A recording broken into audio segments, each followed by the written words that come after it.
Hola, antes de empezar, un aviso importante. Todo lo que escucharás está basado en información pública y documentos judiciales. Ahora sí, comencemos. Mauricio Macri.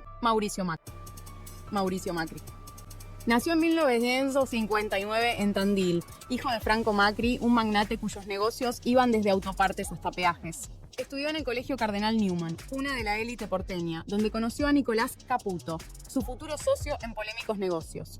En 1991, su vida dio un giro dramático. Fue secuestrado durante 12 días por una banda policial. Su padre, Franco Macri, pagó un rescate millonario y Mauricio juró no ser prisionero de nadie. Años después, su padre Franco diría: Mauricio tiene mente de presidente, pero no corazón. En Twain, Macri llegó a la presidencia de Boca Juniors. Bajo su mandato, el club ganó 4 Copas Libertadores y se convirtió en una marca global. Modernizó estadios, vendió jugadores como Riquelme y apareció en la revista Forbes, pero no todo fue ovación. Maradona lo llamó cartonero por su tacañería y muchos hinchas sospecharon que usaba el club para limpiar su imagen. La elección fue clara: en el fútbol, como en la política, ganar títulos da popularidad, aunque los métodos sean cuestionables. Roberto Secundino, voz de peso en Boca, comentó que cuando llegó Mauricio ya comenzaban a verse caras nuevas, amigos empresarios del presidente que nada tenían que ver con intereses sociales del club, sino más bien con los aspectos económicos y políticos. Macri enfrentó en 1995 una causa por presunto contrabando agravado de autopartes, relacionada con importaciones, exportaciones irregulares de la empresa automotriz Sebel del grupo Macri. Carlos Liporace lo procesó penalmente en esa causa, junto a su padre Franco Macri. Sin embargo, al año siguiente, la Corte Suprema de Justicia dictó el sobreseimiento de ambos, declarando que no se había cometido delito. Este fallo fue cuestionado en el 2002 y motivó el juicio político de algunos jueces de la Corte Suprema del menemismo. En Boca siguió con privatizaciones y tercerizaciones que se hacían presentes desde la conformación de una sociedad anónima para vender a los chicos de inferiores, la tercerización del Museo de Boca, en el que entraban cerca de 300.000 de personas por año, abonando 15, solo ingresaba al club una cuarta parte de las ganancias. Y el merchandising manejado por Boca Crece, conformada en el comienzo por un 50% inversora de eventos S.A. de Grupo Clarín y otro 50% Mauricio Macri, quien luego cedió sus acciones a Boca. Otro problema que salía a la luz durante la gestión macrista tenía que ver con el pedido del club para que los jugadores renunciaran al porcentaje del pase que les corresponde, un 15% del total. Esta situación hizo estallar a Jorge el Patrón Bermúdez, uno de los hitos del equipo multicampeón de Carlos Bianchi en los primeros años de este siglo. Pese a estos fabulosos negocios, Macri dejó el club con una impresionante deuda, mucho más alta de la que recibió cuando entró, cuya dimensión es aún mayor si se tiene en cuenta la cantidad de títulos obtenidos, con sus correspondientes premios económicos, y la venta de jugadores. Macri recibió el club con un pasivo de 22.000 de pesos y lo entregó con un pasivo de casi 110 millones. En 2007 llegó a 69 millones y en junio de 2013 a 109 millones. En 2008 se vendieron jugadores por 82 millones, pero el pasivo aumentó 40 millones. Explica Giardino. En 2003 fundó el propio... A partir de la fundación Creer y Crecer y Frente Compromiso para el Cambio, apoyándose en el Grupo Sofía, fundado en 1996 por Horacio Rodríguez Larreta, un partido que prometía gestión eficiente contra el peronismo. En 2007 ganó la jefatura de Buenos Aires con el lema CEO de la ciudad. No todo fue color amarillo. Fue acusado de montar una red de espionaje para interceptar comunicaciones de políticos opositores, empresarios e incluso de un familiar. En 2009 el fiscal Alberto Nisman lo imputó y en 2010 el juez Norberto Yarvide lo procesó por espionaje telefónico ilegal, asociación ilícita, en la causa conocida mediáticamente como de las pinchaduras. Fueron detenidos por este caso el Fino Palacios, Osvaldo Chamorro y Ciro James, a la vez que debió renunciar el ministro de Educación Mariano Narodowski, asumiendo en su lugar al frente de la cartera del escritor Abel Posen en mayo de 2010. El juez Ollarvide procesó también al exministro de Educación, Mariano Narodowski, y a Mauricio Macri por los delitos de violación de secretos, abuso de autoridad y falsificación de documentos públicos.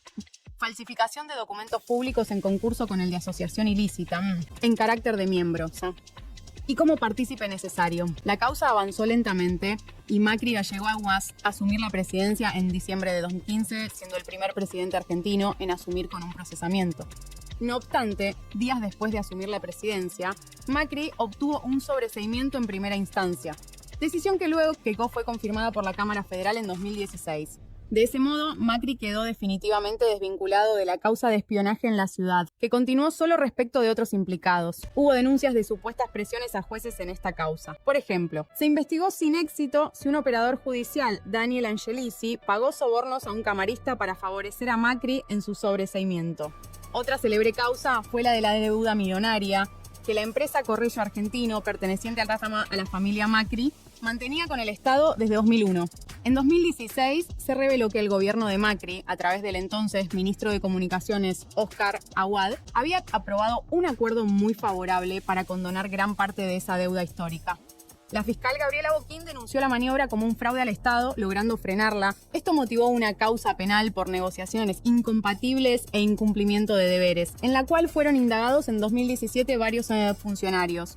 Aguad, un asesor legal, Juan Mocoroa, y directivos del Correo del Grupo Macri. La causa lo involucra políticamente por haber estado de los dos lados del mostrador. La causa penal del Correo sigue abierta en la órbita federal, aunque ha avanzado con lentitud.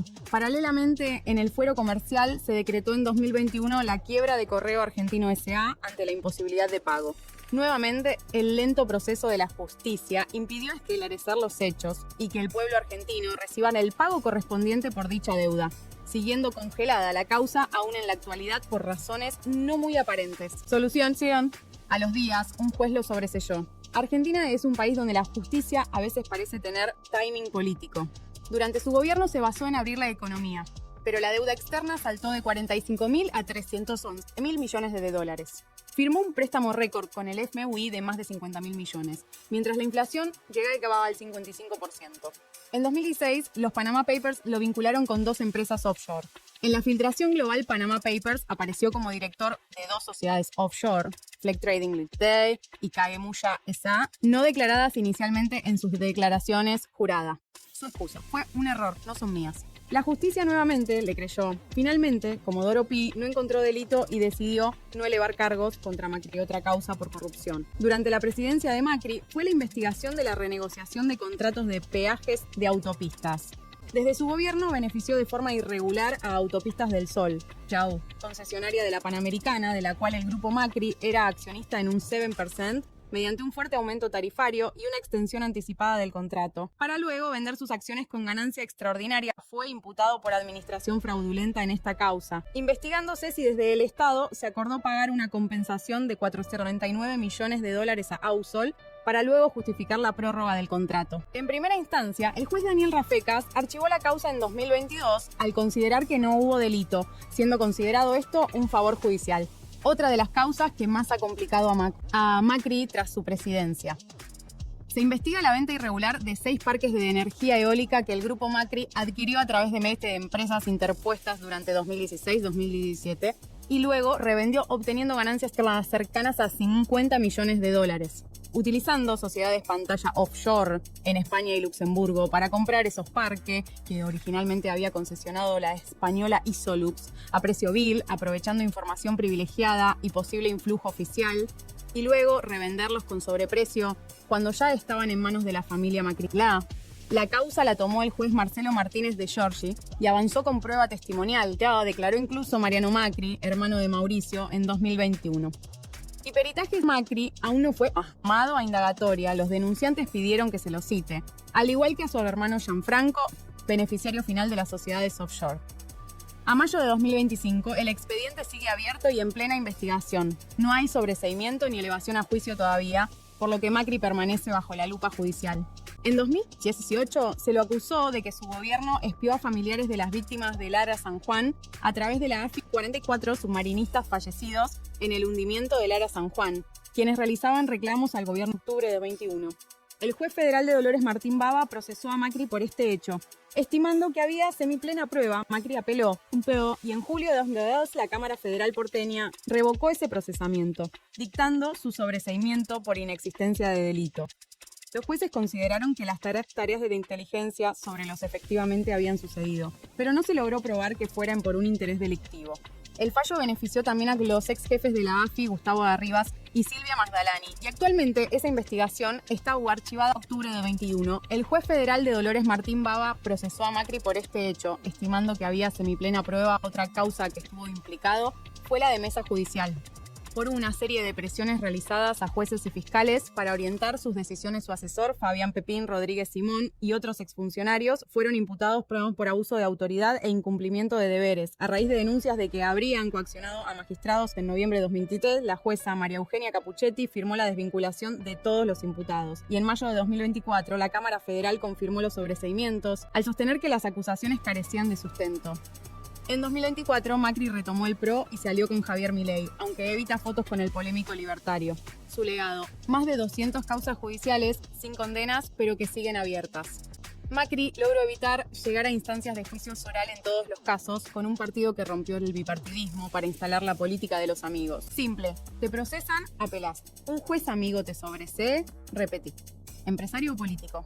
La entrada de empresarios a la política, sin desvincularse de sus intereses comerciales, plantea un dilema ético profundo. En Argentina, casos como el de Mauricio Macri, cuyas decisiones presidenciales beneficiaron a empresas familiares, lo que evidencia cómo el poder económico puede contaminar la función pública y generar desconfianza ciudadana, ya que se percibe que las políticas se diseñan para servir a élites, no al bien común. La política no puede ser un negocio paralelo. Cuando empresarios legislan o gobiernan con un profundo conflicto de interés, la democracia se reduce a una fachada de meritocracia que nunca se cumple. La pregunta incómoda ¿es posible gobernar para todos cuando se responde a accionistas y patrimonios privados? Les dejo esa pregunta para debatir en los comentarios. Si te sorprendió o indignó, compartí este video con amigos y familiares. Suscríbete para más historias de políticos. Y recordá, en este país algunas causas judiciales tienen final feliz. PD, todo lo mencionado está documentado. Si querés debatir o dejar tu opinión, déjala en los comentarios o búscame en Twitter como @tenazasinforma.